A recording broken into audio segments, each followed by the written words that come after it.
Thank you for tuning into Sydology 101. I'm your host, Sydney Robinson. We'll get into the challenges of the dental industry, empower leaders to inspire their teams, and foster collaboration between office team members and practice owners. Together, we'll find creative solutions to get shit done.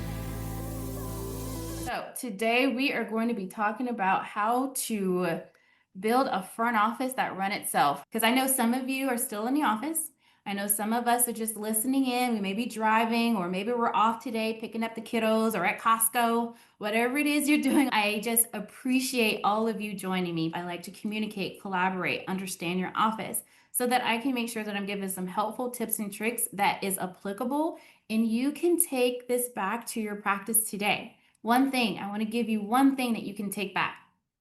All right, so we have a really good mixture. We have OMs, we have assistant manager, OM, scheduling coordinator. We have a couple owner docs, insurance. So a bit of a mixture. All right. So now I can make sure that I'm communicating on all different levels because there's leadership, but then there's also leading up.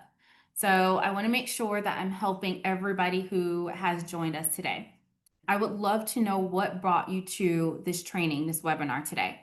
Basically, I'm here because I told my staff like 2 weeks ago, I was like, I'm tired of having to babysit the front. I said, I want you guys to be so independent that you're able to answer questions on your own and you're not coming to me for every single thing. My office, the girls are great. They have great attitude. They have great spirits.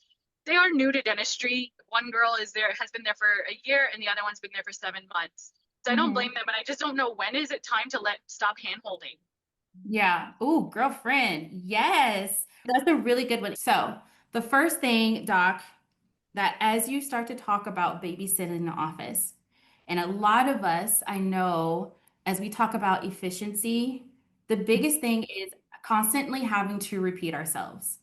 Or how come when I'm not in the office, things don't get done? Another comment that I hear a lot is whenever I'm not in the office, I get a ton of phone calls or text messages, and someone always have questions or something's always happening. We have to go back to our foundational principles. And the first thing that I'm going to say, if you feel as if we're babysitting, I would have to just go back to extreme ownership. And this is going to hit real hard, so I hope y'all are ready. Okay? There are no bad team members, only bad leaders by Jocko Willink. That is his quote. And I didn't realize what that actually meant as a leader or when I read that book until I actually started to take a step back and self reflect and look inward. So I'm going to tell every office manager, even our team members that are here, my insurance coordinator, my PA and TC, there are no bad teams, there's only bad leaders. However, I know we have a ton of leaders here, but for my team members, you can lead and own your role as well. So if I'm thinking about that quote and I'm thinking about why do I feel like I have to continually repeat myself? Why is it that I'm gonna give you a perfect example of something that just happened in one of the offices that I coach privately. So the office manager is slammed. I was in the office training this location, and the office manager is slammed. She is checking out patients. She's doing a treatment plan is pending. The phones are ringing, and she has a brand new sterilization tech who is new to dentistry, and she's learning all the different instruments. And she was standing behind the office manager for about 5 minutes. I stop for a second and I go, "Hey, did you need help with something?" And she goes, "I don't know what this instrument is." And I know that we have a list of all the instruments. And so I don't want to claim that I have all the answers, everyone. But my first initial thought is, what resources can she use before she even goes to her office manager to ask, "Hey, what is this instrument?" I don't want to claim that I know every single instrument. So my first question to her is, I led with curiosity. And this is for all of the ones who are, why do I feel like I have to babysit? My first question was, do you have something that breaks down or have pictures of your instruments? And she said, yes. And then like she said, but I know that such and such can go in and she can find it because I'm not really sure. And so I said, do you have access to your Google Drive? And she goes, yeah, I do. Then I said, okay, if you were able to be able to go in and find this, where would you first look? My goal is to lead with curiosity and start to get them to think through some of these problems or issues or questions that they're asking. That was in my initial goal. So instead of me going in and showing her and pulling up that list, I want to find out if she even knows where to go to find it. And reality is she does know where to go and find it inside of the Google Drive. It's just that someone can go and find it faster. So then how can I solve this problem? If her problem, and did you guys hear the root here? If we take a step back, do you hear what the real problem is? Yeah, it's time. Because the office manager can find it faster and get it over to her faster, and she needs this instrument right away, it's going to save her time. So, in my mind, in that moment, if I can help this team member, but also help this office manager not lose her shit, then here's what I can do. How can we save her time? I had her take a picture of the instrument, and then Google was able to pull up the instrument and tell it what's the name of the instrument. But the whole point of that was how can I give this team member resources in ways to help save her time? Does that make sense? So in that scenario, for me, Doc, if I had to think about babysitting my front office or babysitting anyone in the office, my first thing for everybody that's listening is to ask questions. And I know that this is easier said than done, but we got to lead with curiosity and we have to take a step back and ask ourselves, why is this person asking these questions? And if it is something that I can simply train on, is it something that someone just isn't getting? Because now we may have a performance issue. And so I'm about to hit you guys hard with another one. How many of you guys are holding on to team members who just aren't performing and meeting expectations? I have a lot of my managers who I've been working with one-on-one. And so y'all know what I'm about to say. Is this a performance thing where you've given your team members all of the tools and resources? You've trained them. You have this checklist. You lead with curiosity and they're just not performing. How many of you are just holding on to team members because at least they call the patient? At least they're really great with cleaning a break room. How many of you guys are doing that? This is a safe place. We can be ourselves. If you're starting to feel stress, and you're starting to feel as if you're starting to feel that, hey, I have to keep repeating myself, or whenever that person walks in and you just clench your teeth and your jaw now hurt, that may be a performance issue. And if you are checking those boxes, we have to, one, let's use omission, commission. Let's make sure we are giving them the tools and resources that so that they can be efficient. Let's make sure we're communicating efficiently and asking questions, leading with curiosity. And if we've met that, then now it's time to be on a performance improvement plan.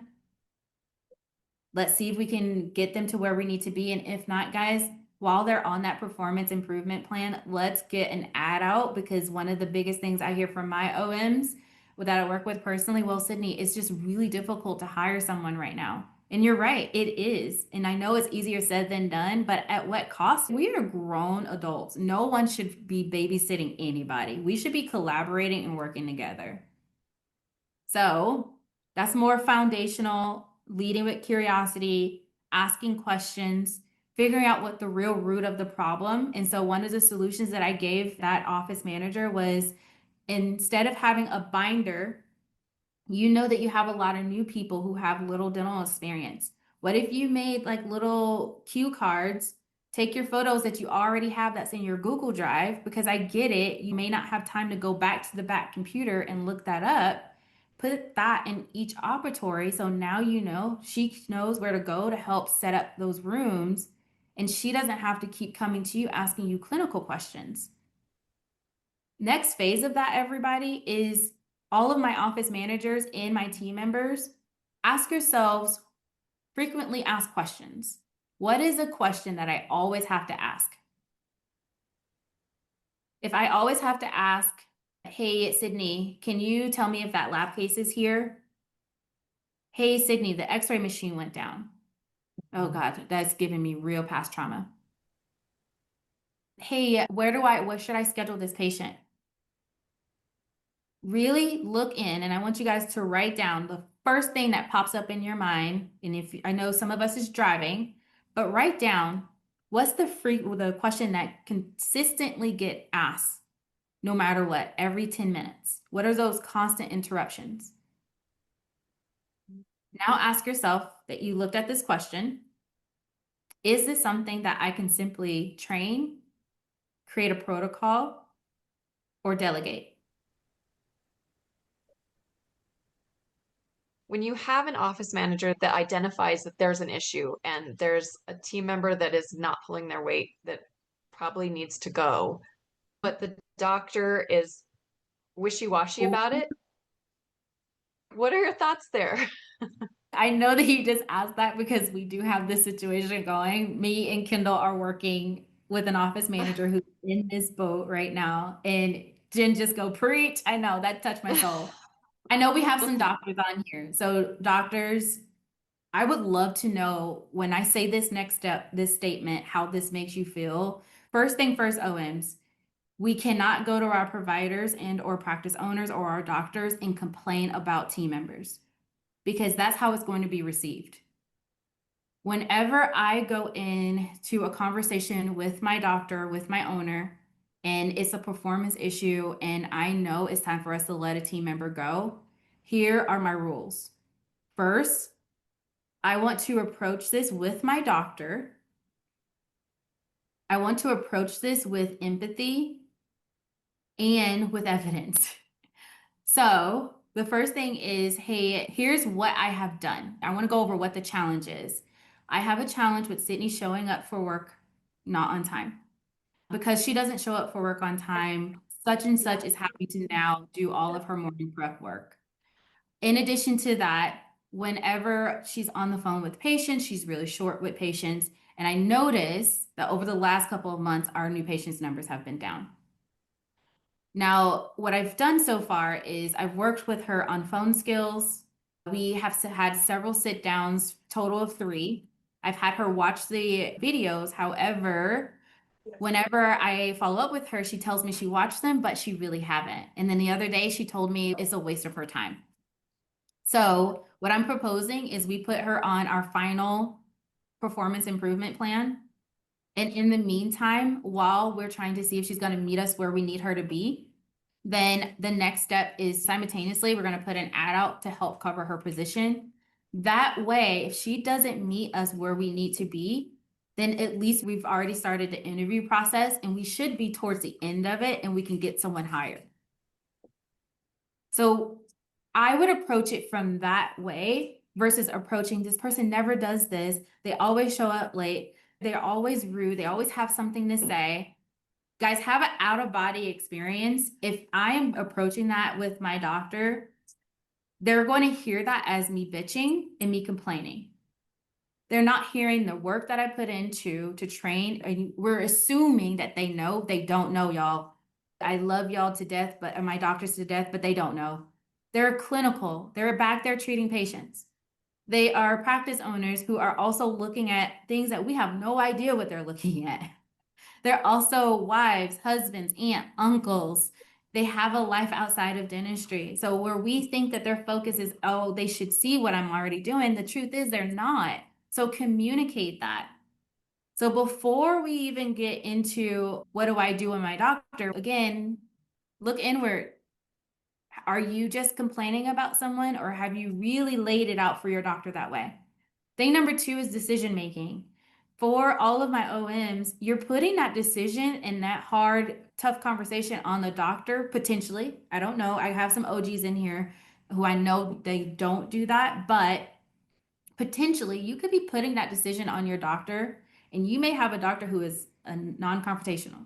You may have a doctor who has the biggest heart, who is giving, who cares about their team members. And you know what? I just want to give them another chance.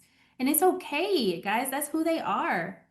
But maybe your doctor needs a Sydney who was like, okay, F that. Here's what we're about to do, y'all. Let me be the bad guy. Then you can play good cop, bad cop. Let me be the bad guy, but I'm going to approach this with empathy. I'm going to approach this with curiosity. I'm not going to approach this in a way where I'm accusatory and it can blow up in our face. So that decision that you're asking your doctor to make, help eliminate that a little bit by what you're going to help your doctor with. Because if you have one of those doctors who you said walking on eggshells, they're probably one of those ones whose personality is to keep the peace, who has a big heart. And at some point, we just have to relate it back to how it's affecting the practice. Okay, we're going to circle back to why we keep having to repeat myself. I actually had that on a training yesterday where I had to really paint that picture for the office manager. She split her management with several team members. And essentially, what happened with this particular office, the clinical lead is out on vacation for 2 weeks. And she's covering for her, and the lab slip or lab case didn't come in. This is a really good one because when I asked questions, the thing was this person knows this. And so that's where we have to go back and reassess and reevaluate our systems and processes. And when you reevaluate your systems and processes, it's if I was to pull someone off the street and plug them into that position, would they at least be able to do bare minimum? What is it the patient wants to talk to me about? Do my team members know how to read the accounts, know how to read charts? Because if they don't, then maybe we just need to make that our focus and then ask them questions. Aside from the doctor, I've been here the longest. I've literally been here for 4 years. I've started literally at the very bottom, not knowing anything about dentistry, and I worked my way up. And I do that. A lot of times I'm at my desk and someone will come up to me, hey, this patient wants to talk to you. Okay, for what? Oh, I didn't ask them. They just wanted to talk to you. Okay, you need to ask them for what? Because if it's them just wanting to give you insurance information, you can do that. If it's like them just wanting to move their appointment, you can do that. And a lot of times that's what happens is they're like, I don't know, I didn't ask them. Can you just talk to them? And then if I do just take the phone and I'm like, hey, what can I do for you? And they're like, oh, I just wanted to give you my new insurance information. And I'm like, this is something that you could have taken care of. Now I have to stop what I'm doing and fix it for these people. And I think the biggest thing for me is that I try to get my team members to like figure it out on their own, first and foremost. Because I always tell them I'm not gonna be here all the time. Some days I'm gonna be in the back. Some days if a DA is out, I'm gonna have to help them. I also have my DA license, so I'm sometimes in the back if I need to. And then sometimes a girl just wants a vacation and needs to go away from the office before she crashes out. And I tell them I do not need a text message from you while I'm out because there are things that you should know without me having to be there. And sometimes they're the day, like I'll go on vacation, I will get one text message, but then I come back and there's 8,000 sticky notes on my desk. Yeah. And So it's for the simplest things. And that's exactly what I want you to work on. As I think about the question that Doc just mentioned earlier, or that a lot of you guys are struggling with, even team members, I have team members on here, everybody. You have to really go back and ask yourselves a ton of questions. These sticky notes that you're getting, one, can people approach me and talk to me and say that they don't know? Can people actually, and when they do, am I open and empathetic to it? Or do I have in my body, do I tense up? Do I react? Then also when we're communicating, and you may have said this, so take this with a grain of salt. But in that example that you just gave, patient wants to just talk to you and don't even know what the patient needs. That's where we have to fix our communication back to our team members so that they don't come back. Because how many of your team members actually came back, then told you what they need, and then you had to go in and tell them, I think you can handle that. So in that moment, what I would do is, okay, I understand the patient wants to talk to me. I am working with a treatment plan and I have a couple calls that I do have to make. Can you take that call, find out what the patient needs, If the patient needs something that is, and say they're upset about something, give them parameters of when to bring that back to you. But if it's something other than that, I trust you and I know you can handle it. And I'm going to, and then we can follow up and touch base on it. How does it sound? I want you to lead with curiosity there, though. I hear you. I really do. However, everybody interpret information differently. Like I literally was just on with Ashley, and I didn't know this about Ashley. I send her voice memos all the time, but the way that she interpret information, she actually likes to read. So she would transcribe it because Apple, you can transcribe those now, and she interprets that a lot better. For me, I'm an audio person, visual person. So I hear you, but what I really want you to try and take a step back, and anyone else who's having this problem and you look at your frequently asked questions, ask your team members, what have you done so far to fix the x-ray going down? Walk me through your process. Every once in a while, we do have to step in and we have to go in and we have to do something that's a little bit above us. When a DA or my admin team member is out sick and we have to all step up and pitch in and help, I remember that one time where the lab case didn't come in and this is what we did before.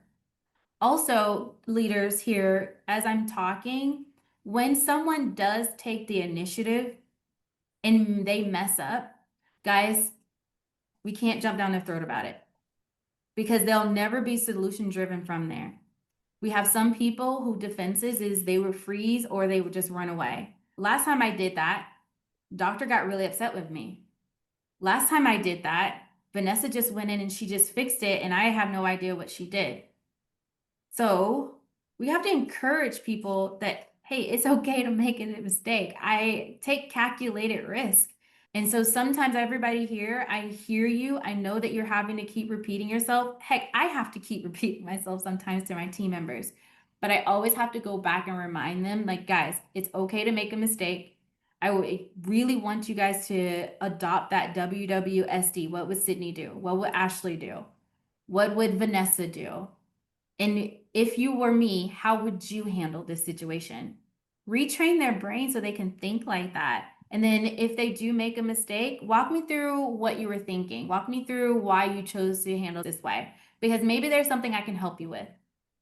Tell them why you want to help them. And then say, you know what? Now that you've explained that to me, I now understand. Here's the one thing I would love if this happens again, I'm going to repeat that so that they don't come back to you. If this happens again, here's how I would like for you to handle it. And just make this one small tweak. You guys hear that communication style there? So it's not come back to me. It's not come talk to me. Come ask me questions. If this happens again, here's how I would like for you to handle it. Make sense?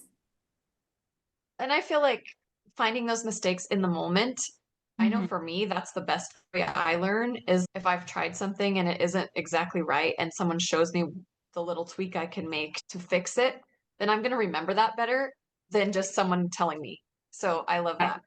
Yeah, and I see a lot of comments is like coming in with a solution. We have heard that for years, everybody that's here. Hey, we want to be solution driven. Yes, we can make that statement, but every single person that is listening, if you do not know how your team members think, how they emotionally react to situations, if you don't know how your team member consume content, for example, for some of my OMs that I work with, they're like, but I gave them a sheet and it has even step by step on there. Let me tell you, Sydney's dyslexic. You can't give me a sheet and write it down because I'm going to lose interest in that. But if you show me a picture or if there's a video on it, I'm going to ask you guys this. How many of you put furniture together? And if you ever put furniture together, how many of you read the directions step by step, or how many of you actually scan the QR code and watch the videos or YouTube it? I'm a step by step person. I ripped up the instructions and Esty goes, hey, where's the instructions? I know there's a lot of men on here, so I'm curious to see if anyone's like that. Me and my husband are the same. So, right? looking at this demographic here of the ones who are step by step and the ones who are videos and the ones who just, you know what, I'm just gonna wing it, whatever happens here. Your team members are like that too, y'all. Ask them that question. Hey, if you had to put furniture together, would you read the directions or would you watch a video? Because that's how you have to communicate with them. You can't give them a piece of paper and just hand it to them and expect them to read it. Because some people may be insecure, like I was and still am, who I may have a disability, and I do. I literally read things backwards. Literally, I interpret things backwards, which is why I'm an audio person, which is also why I like to write things down. But I have other team members that are not like that whatsoever. So you guys have to start to learn your team members. David says running a dental practice is like raising children. It's the same skill set. You have to have patience and love and teach and be kind, absolutely, and make tough decisions and be a leader. It's a process, absolutely. For all of my leaders here and team members, you have to lead with some form of empathy. And my word as of 2025 has been, you have to be reasonable. Are you being reasonable? And when you think about the question, have you given them the tools and resources? But have you really? Have Julia, who keeps inputting treatment plans incorrectly, what resources have you given her? Is it you sat down and told her to watch a video? Guys, if you had sat down and had your team members watch a video of how to enter treatment plans in, and you are a pedo or you're an ortho or you are a periodontal office, that is not going to be completely applicable to your practice. The foundation is the same, absolutely. The theory behind it is the same, absolutely. But the step-by-step process is not the same. Because you may use EagleSoft, and in that example that we gave, we may have given an open dental. Hey, what was your biggest takeaway? My biggest takeaway was having treatment plans show up correctly. Given, I know that they use open dental in that example, but if we were to do that here using EagleSoft, how do you think that we could still be able to provide or run these type of reports or to be able to track our lab cases? To me, that's giving someone the tools and resources to be successful in their position. It's not just putting them in front of videos. When I was still a TC, I got written up by our fearless leader, Dr. Mark Costas, and I got written up because I was not scheduling to production. And in all of our admin meetings, it was case acceptance is down. Our schedule is not productive. I'm seeing a ton of patients and we're still not meeting our production goal. Sydney, we got to schedule a goal. That went on, guys, for a month. No, 2 months actually. I got written up and it wasn't until a couple weeks later. So still a couple weeks later, and I was the one that said, what is a productive schedule? That was like the biggest change, like aha moment in my entire work career is that I said, what does a productive schedule look like? So from Mark's perspective, he just assumed that I knew because someone told me that this week and I just put my hands in my head. Sydney, it says it on the calendar or on the schedule how much we need to produce. I understand it says it, but let me tell you what old Sydney did. When doctor told me that we need to fill the schedule, filling the schedule means that every block on the schedule is full. And I did what I was supposed to do. It's not my fault that it doesn't say 6,000. That's exactly what I thought. And if you guys want to judge me, please do. I deserve it. I deserve it. But it wasn't until I actually asked the question, what does a productive schedule look like? And if it wasn't for the fact that my insecurity was I didn't want to seem stupid and like I was supposed to know. But I'm obviously doing something wrong. And this has been going on for months to where now I've been written up. And for him as a leader, he was like, you know what? I should have communicated that. So everybody, if you look down at your frequently asked question, how are you communicating your responses? Could you be old Sydney where it was like it's open for interpretation, really? If not, then maybe we need to switch how we're communicating. But what is one thing that you think that you can take away from what I've already said so far to help with your communication style to really encourage your team members to take calculated risk? For some of us, maybe having to repeat yourself isn't the challenge. Maybe it's that every time I do talk to a team member, it turns into a confrontation. How many of you struggle with that? And the confrontation doesn't have to be like an argument. It could be the person shuts down, they get defensive, or they feel like they have to protect themselves. It doesn't need to be like an argument, but just how many of you have that challenge where if you are trying to help someone, how many of you are having challenges with your team members shutting down? How many of you feel like you walk on eggshells and you feel like you can't do any type of corrective action, or you feel like you can't have these type of conversations with your team members?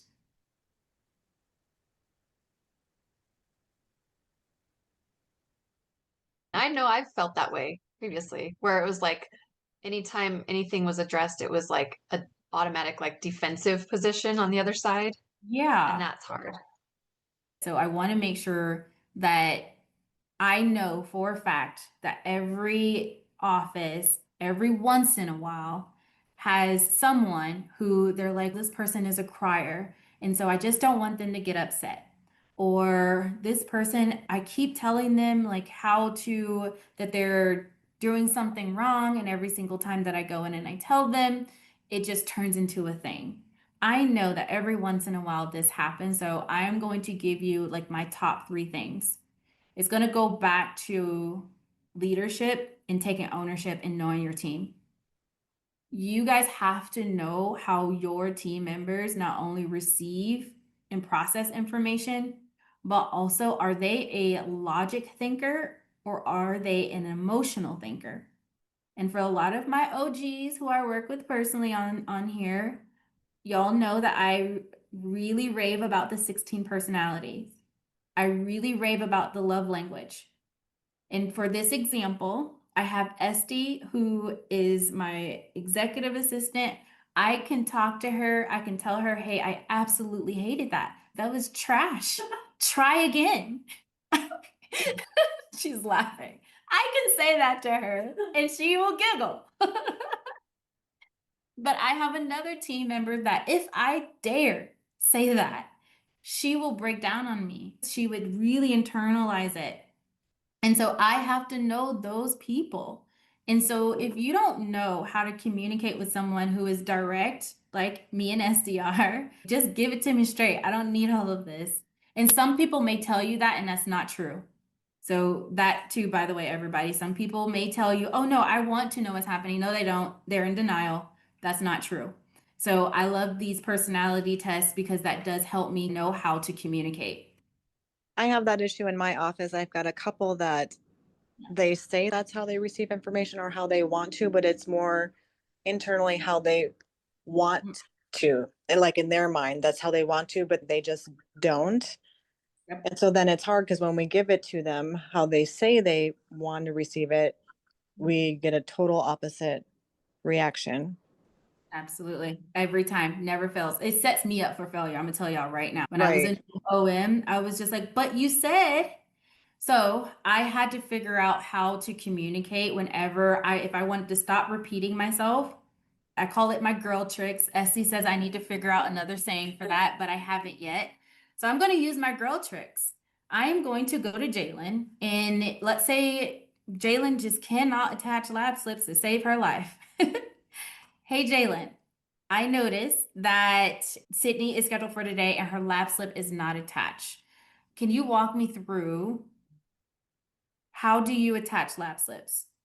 And so I'm leading with my curiosity, and she'll go and she'll show me, okay, you're doing everything right. What's happening? Is there something that's happening? Because I noticed that it happened with this patient and with this other patient. Oh, and I'm going to give you something that truly did happen. I didn't really finish up with that patient. Heather actually walked the patient out and she did the doctor notes. So I really don't know why it wasn't attached. So now we have a problem here where two people are working on one task. However, now instead of me going in and saying, Jalen, you didn't attach the lab slip, go attach the lab slip. Now Jalen is not going to process that as a negative thing. Now I'm going to understand the fact that two people were working on one thing and there was a breakdown in communication. So now I can actually say, okay, if that happens again, my little thing, if that happens again, can you work with Heather with those patients and maybe do your checklist together versus separately? And that way we can just make sure that all of those lab slips are attached because we're calling on patients. And I just want to make sure that all of the lab cases are in. So now I'm leading with curiosity. I'm walking her through what my problem is, what my challenge is. I'm giving her the benefit that if she does, this is going to help us catch that those lab cases are actually in. But if guys, I want you to really be honest with yourself. In that scenario, would you have just gone to Jalen and said, Jalen, you didn't attach the lab case correctly. Can you go in and attach the lab? Or why can't you attach the labs? Or you always don't, you never attach lab cases. Which approach are you guys doing here? Because one approach, Jalen's going to shut down hard. The other approach, she's going to be like, oh, okay, we can do that the next time. Make sense? Jess, did you guys end up doing the 16 personality test? I know you did love language. She may have. We have not done the 16 personalities test. We've done a whole bunch of other ones. We've done DISC, we've done Myers-Briggs, we've done several. And we have a couple employees that even when they answer those questions, you know how sometimes it's not their instinctual answer. They choose more what they perceive themselves as wanting to be. So even we have a couple with the different personality tests that still aren't real accurate. Yeah. So when you look at those personality tests, everybody, and for those of you who, because I know I saw a couple, someone said Kobe, I really like that one. It's not just the next phase of that, everybody, is not just looking at that, is actually incorporating it into your day-to-day. How many of you actually continue to talk about your personality test? How many of you actually incorporate it like in your weekly, your monthly meetings? How many of you actually go to ChatGPT and say, how can I conduct a team meeting, not a team training, a team meeting that helps us identify areas of how we can communicate with my team members who all have these type of personality? Have you guys ever done something like that? I have. It is actually pretty baller. And apparently all of us are psychos in our office, but hey, we have fun. We have fun, but it's funny that we came up with some really great, and we make this part of our monthly. So we don't even talk about the office. We talk about each other. How many of you actually who are on this call, for those team members, we have to be okay with having uncomfortable conversations. I have a lot of OMs that the doctor won't let me do this. Hey, that sounds like something that the doctor just may have to do. Guys, you're gonna have to, I'm only gonna say girls because I know the ones I work with privately. Girls, we're gonna have to use our girl tricks. And we are going to have to communicate. And I know some of my OGs is gonna sound like a broken record, but now it's time for us to lead up. Like I mentioned earlier, our doctors are clinicians. They're making decisions every single day, whereas clinically is business related. You're going to have to communicate in a way that's going to take some of the decision making off of your provider. I don't know not one provider who has an OM who doesn't want their OMs to help to be a partner, not an office manager. How many of you want just glorified receptionists? I know the ones I work with they don't want that. So now we got to be their equal in this because that's what they put you in that position. They didn't put you in that position because you know how to answer a phone. They put you in that position because they see you as leaders. So talk to your providers. A big one was doctor does all the hiring. OM's not even involved in it. Come to find out, the doctor thought that the office manager didn't want to be involved in it. But if they would have just communicated and talked, but non-confrontationally. Hey doc, I noticed that you do all of the interviews and that's totally cool. What I noticed is when you do the interviews, here's what happens. So, is there a chance or is it possible that I can be involved in the interview process? Maybe it's like helping go through resumes, or I can sit in on those interviews. How does that sound? Having that type of conversation, not, hey, you never let me be on the interviews, back off. That's not going to be received really well. If you are office manager and you ever say this to yourself and or to a team member, we got to get that approved by the doctor first, or we have to do this first. Another thing that I learned with working with Dr. Mark Costas was that whenever something happens, and I'm going to take the thing that I said earlier, a good one is the cheat sheet. We would have it to where I would have to keep going to Mark and get approved for either a write-off or adjustment with upset patients. So I was actually tired of asking him this every single time I needed approval for a refund or to do something special for a patient that we messed up on. So what I ended up doing was created a cheat sheet. Hey doc, if you can take, I just need 10 minutes of your time. I created this cheat sheet for myself for anytime we have an upset patient or we have a billing problem. I wanted to just run this by you and see if this is something that I can do. And I sat down with him. I just took 10 minutes of his time. But in that time, I broke that down for him where it took the thinking process out of it and it didn't delay me getting something approved. In addition to that, he told me what he liked and what he didn't like. He's like, giving someone $1,000 off, that's a bit much, Sydney. Here, and here's the line. You got $500 to make it right. Now, as the new office manager, I felt confident in what I was doing. So if you cannot have those type of conversations with your doctor, the first step that I want to give those who are struggling with that is sit down and ask your provider, ask your doctor, here are my responsibilities. Here's what you expect of me. I'm finding it challenging, and whatever it is you're finding it challenging in. And here's a solution, or here's some things I was thinking that could really help. And I want to get your thoughts on this. If you find yourself in those type of situations, block off their schedule. And if you have to strong arm your team members to not put a patient so you can have, and that's something else, leaders, please block out leadership meeting time. How many of you actually have a leadership meeting with your practice owners? That's the first step. You guys got to carve out time, okay? Get you an agenda. My office managers I work with, I already strong arm your doctors into meeting with you once a week or once a month. But you guys, I prefer once a week, 45 minutes. You have an agenda and you guys just GSD.